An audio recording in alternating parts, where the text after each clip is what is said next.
Hey, what is up everybody? Mark here. Today the tutorial is going to be how to make one of these connected text designs. You'll see that I do a lot of Bible verses this way. Of course, you don't need to do Bible verses. It can be any text that you want, but Bible verses tend to work out really well this way. We're going to use this Zephaniah 3:17 verse as kind of a visual reference, and I want to show you a couple things in this particular verse that stick out from a design standpoint. You'll see that I use a lot of block text, and I use two different sizes. And I use the larger to emphasize some of the phrases that I want to draw out. And then I also have mixed in some script text as well for, again, some other parts that I want to pull out visually.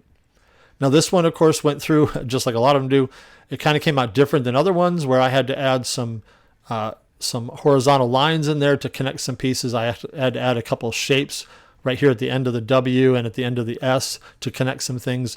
So honestly, all of these verses or all of these projects start the same way, but they don't always end the same way. It just depends on how the phrase works out. So a couple other points before we get started. I use all capital letters for the block text and never caps for the all caps for the script, of course, because all caps on a script look ridiculous. Couple of reasons why I don't use lowercase for the block is because you avoid things like the dots on the letter I or J, those kind of things. And so you need everything to be kind of a similar height. So all caps helps in that way. Then on the script, if we do that, there are some additional challenges because all the letters are not always connected and some of the dots are not connected. So we got to deal with those as well. So when we jump into this, I'll show you what I'm going to do. First, I'm going to read the phrase out loud and kind of figure out what parts I want to emphasize in terms of larger or smaller text, and perhaps what I might use script text for. Now I've never done this one before, so I hope it goes well. I hope it goes smoothly, but you never know. So I'm going to move this out to the side, and the first thing I'm going to do is just type out the first line or so in all caps, and then we'll choose a font. From the moment is probably from the moment that is probably going to be my first line. We'll see. And I'm going to make it larger, and then I'll choose a font, and I want something nice and heavy and blocky. So there's a couple ways you can do that. Honestly, sometimes I just scroll through here. There's a couple fonts that I know work well that I have, but you'll have to go through your list of fonts to find the one that you like. Let's see. I've never used Cooper before. It's kind of rounded. I like things that are a little more straight. So let me see if I can find something I like here. Need something nice and heavy. Impact is not a popular font with a lot of designers, and I understand why, but it does work for this kind of thing. We may come back to that. This one here is nice and chunky, but it's really wide, so I kind of want to avoid that one as well. Let's see what we got here. How about, I know that Avenir works well. Oops. I know that Avenir works well, so let's see what that looks like. I'm going to go to Avenir Next and Avenir Next Heavy and see how that works. Yeah, so that's probably going to work pretty well. So one of the very first things you need to know as you put these together is that everything has to be supported by touching something else, otherwise it'll fall apart. So we're going to kind of mess around with this a little bit. I think I'm going to add the word or the letter I at the end every moment that and I think I'm going to split this like this. All right. So I'm going to duplicate this over here for a second so I can come back to it in a minute. And I think I'm going to just start with from the for the first line. And again, there's not a lot of principle I can teach on this part. It's just kind of an eyeball thing to see if I like it. By the way, I forgot to mention, I've got my document laid out vertically. So this is the size of a Glowforge, which is 10.98 by 19.2. That's the height there and the width. So make sure that you're working on a workspace that can fit your laser. So from the, and then I'm probably going to do moment that I in the next line. So let's kind of just work on the size here a little bit, and then we'll start connecting and working on the spaces as well. From the moment that I'm going to Command C and Command V to copy and paste it again. I'll type out the next line, wake up. I'm going to make that nice and big. Again, right now, all I'm doing is just kind of picking some sizes overall, and then we'll mess with spacing and what font. Okay, so we're not worrying too much about anything else. I'll paste again from my clipboard from the moment that I wake up until I lay my head. I don't know if I'm going to leave that at one line or not. Again, kind of artist choice. Put it kind of like that. I'll paste again just to have another line to work with. We're not going to use any punctuation very much because that's difficult to deal with. So, oh, I will sing. Another line, paste again. Of the, whoops. Oh, hey. Of the goodness. You know what I think? I think I'm going to see if I can do this. Sing of, and then we're going to put the goodness on the next line. Again, this is not so much technique as much as just kind of eyeballing everything. And then the last one is going to be of God, because I want that to be nice and big. Now, you can put a period at the end if you want. You just have to connect it to something. So that's kind of a general layout of the words so far. Now we're going to go back to choosing some fonts and then size. So let's do this. Let's go up here, and we're just going to start on the first line and work down. So the first thing we need to do is work on the line spacing. So I'm just going to select this, and then I'm going to go to the paragraph, what am I trying to say, widget, and it's not available there on the side. So I'm going to go down to type and paragraph so that I have it. And now you see it's over here on the side. And I'm going to work on the character one. So I'm going to work on the spacing between each one. So I've got it selected here. And then I'm going to go over here to this spacing right here, the tracking. I'm just going to start getting them closer together. And I want you to see what starts to happen. Ideally, I want them to touch each other so they don't fall apart. But here's what also will happen. On letters like F, for example, depending on the font, you might find that it starts looking not so much like an F like you'd want it to when it touches. We get a little closer. And what I think I can get away with that. So let's do that. You see how the F is touching completely? And then if you go to outline mode, which on Illustrator is Command Y, then, oh, sorry. I've got to turn them to shapes for outlines first, and then we'll do that. So what we'll do here is, you see how these are all touching each other, which is good. There's enough touch in there for it not to fall apart, but the E isn't touching anything. And we've got to decide, let me show you what it would look like if the E was touching. If you keep doing this and keep going until the E touches, you see it's smashing everything else together. I don't like the F over here now, and I don't like the E there. So I'm going to undo several times. And what we'll probably do, because I like to leave the space over here on the F and the R right there. So what I'm going to do is I'm going to put in a shape that will connect these two together.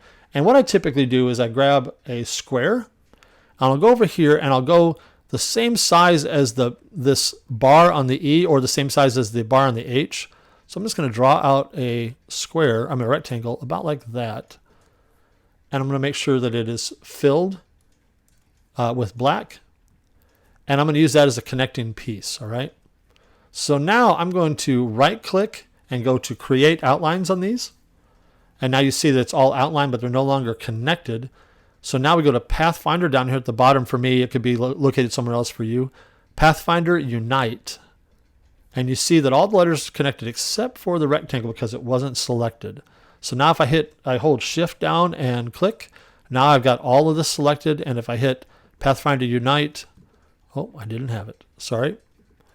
There we go. Pathfinder Unite. And now they're all connected. Or at least from and the are connected to each other. There's still a gap here. But we'll deal with that in the next line. So now we've got this one. And we'll move to the next line. Select it. I'm going to work again with the spacing between letters. I see already there's going to be some challenges here, so we'll work with those as well.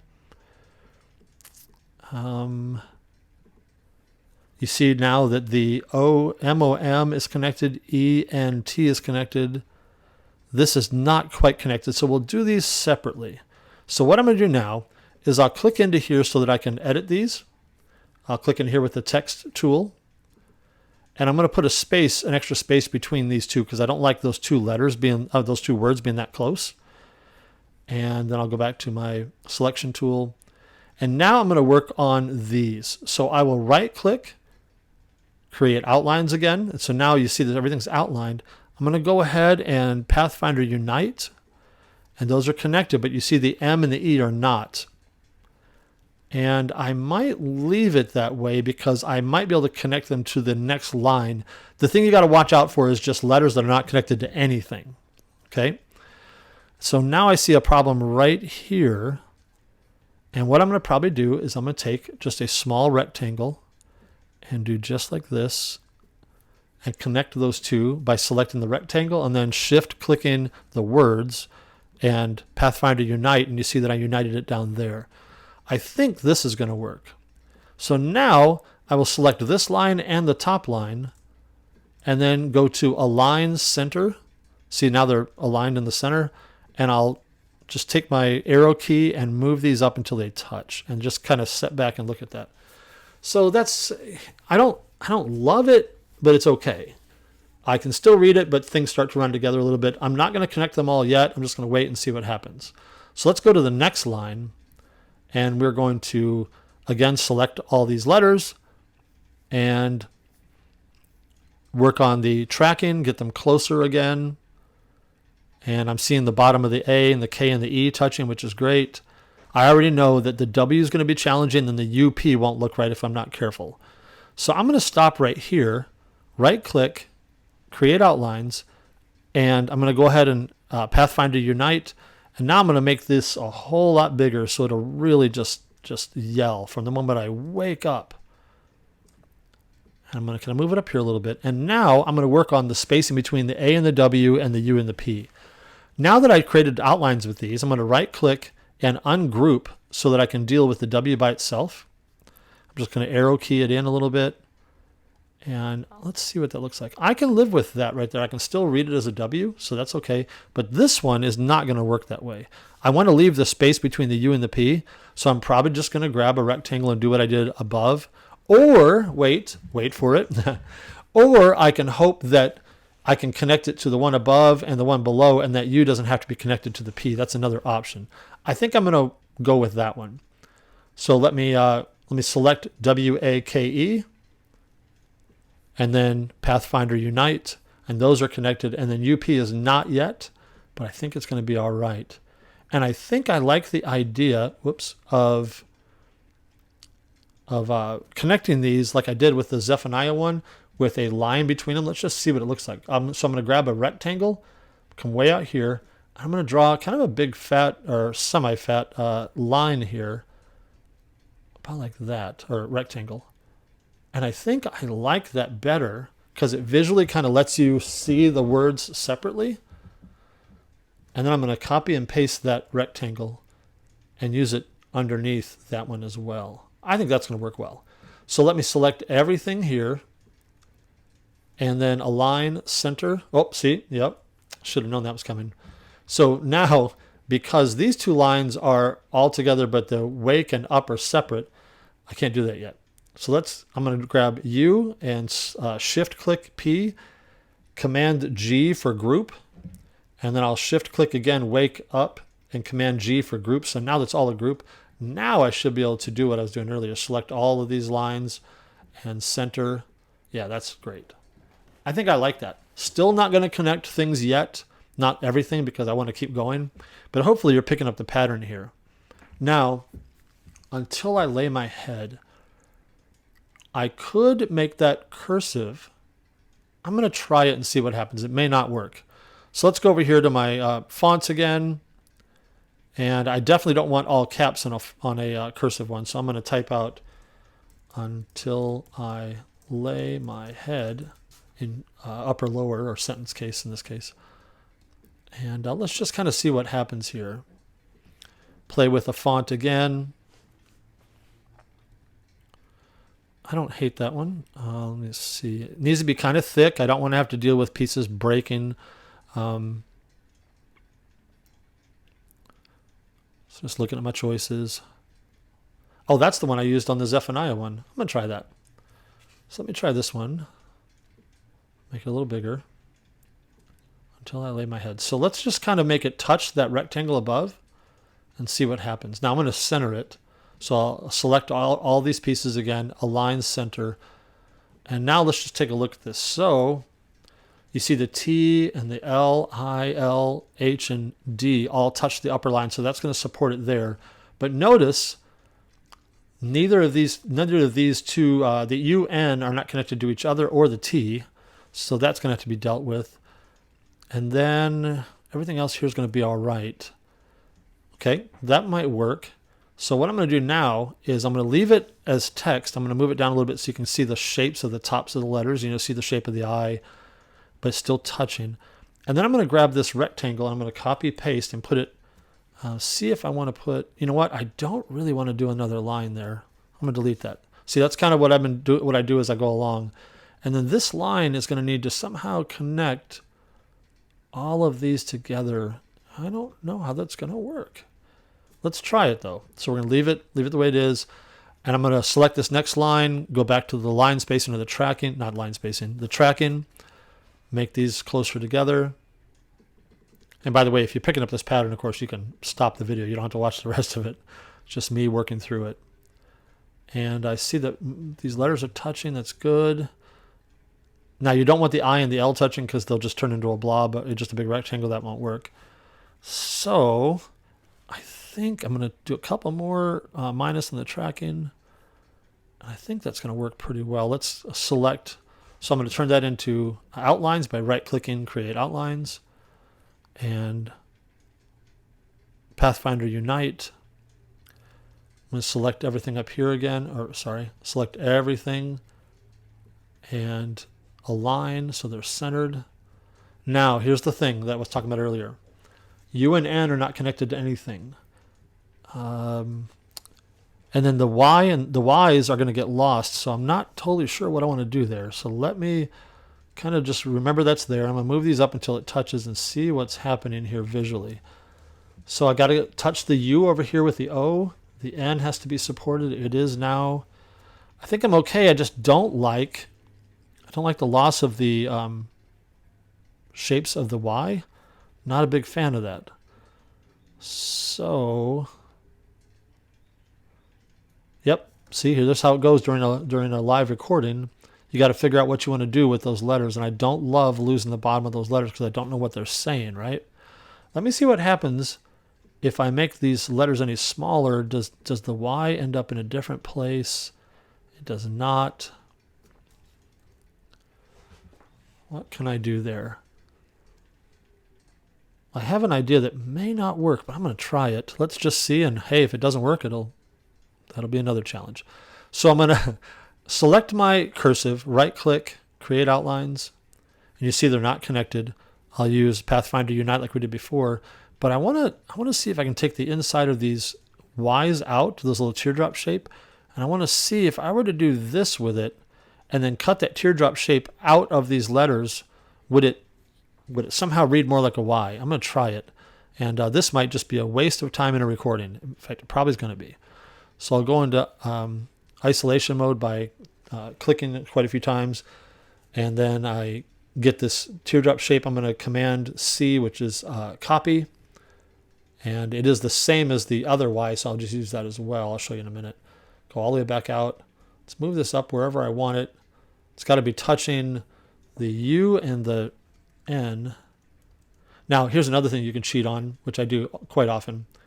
I can take the tail of the U if I want to. Now, I could just stretch it out, but in this case, it's touching now. That's touching. The L's not touching anything. I can probably live with that. The I's not. You know what I'm going to do here? Watch. This is a little cheat I'm going to do as well. I'm going to take a rectangle real quick and just put a rectangle right in here. Actually, I'll make it even wide like that. Let's see what that looks like. Yeah, that would be just fine. So I'm going to take that rectangle, shift click on this on the cursive, and connect it via Pathfinder. And then here's what we're going to do. Where's my shape? Do I still have it? I do have my teardrop shape. All right, I'm going to drag it over there. So let's just try this, see what happens. Select this line, select the ones above it. And we're just going to make sure we're centered again, because once we Pathfinder Unite, that'll be a mess. Oops. Up here, center. Yep. And then we're going to Pathfinder unite all of these pieces. So they're all connected. And then I'm going to take my teardrop here, and let's just see how this works. I'm going to put it right where the teardrop is on the Y. Shift click everything to select it. Oh, yeah, that didn't work. Let's see. Yeah, I'm going to have to do something interesting here. Let me just play with this for just a moment. Ungroup. There we go. Okay, so let me go backwards. So what I needed to do was to right-click on this whole big piece and ungroup it. And then now I can select the big piece and shift-click my teardrop there. Oh, I don't think I have it. There you go. And then my Pathfinder minus front, and it punches it out. And you know what? All of a sudden, my eyes see that Y. And then I'll go over here, do the same thing. Select. Let me see if I can paste my teardrop back in there. Kind of put it where I think it should be. Shift click and punch that out. And you know what? I think my brain sees those as connected as a Y. I think I can live with that. That's all right. Now I did notice over here, these are technically not, or they're barely connected. I think that's going to be all right. I'm going to, again, take another rectangle and just do a little bit of a connector here. People don't usually notice when I do this. I'll just do something just like that and select both of these and Pathfinder Unite. And I think I'll probably just fast forward the rest of this so you can not have to listen to me if you've already gotten this far. And we'll finish it up and then I'll come back and talk to you normally.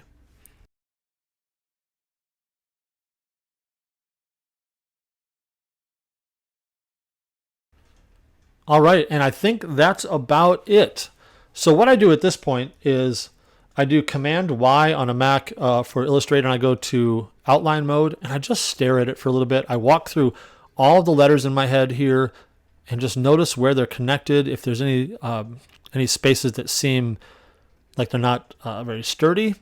And the first thing I do notice is the line wake up and then the next cursive line, they're only connected a handful of places, the T, the L, I, L, H, and D. I think that's going to be all right. Oh, look at that. This I is not connected to anything and would have fell clean out. Dang it. So this is real talk right here. I'm going to zoom way in, and I've got to figure out a way to make that not look crazy. So this is real. This happens all the time. What I'm going to do is go to the direct selection tool. I'm going to do a couple little things. First, I'm going to grab this left tail or the foot of the Y here. I'm going to click and shift click on these three nodes here and stretch this guy out a little longer so I have somewhere else to connect to. I don't think that's going to look strange at all. And then I'm probably going to, let me just stare at it for a second.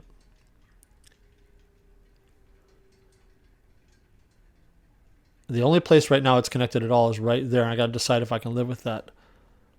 There is a trick I can do that I don't know who would notice.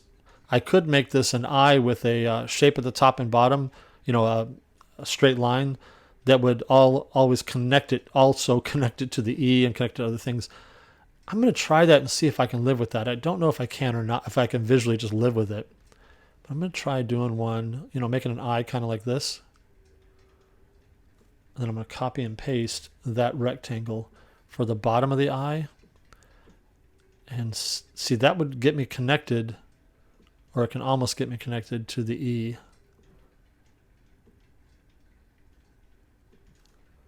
Let me see, I'm going to delete that one and then copy and paste this one because it's a little bit bigger.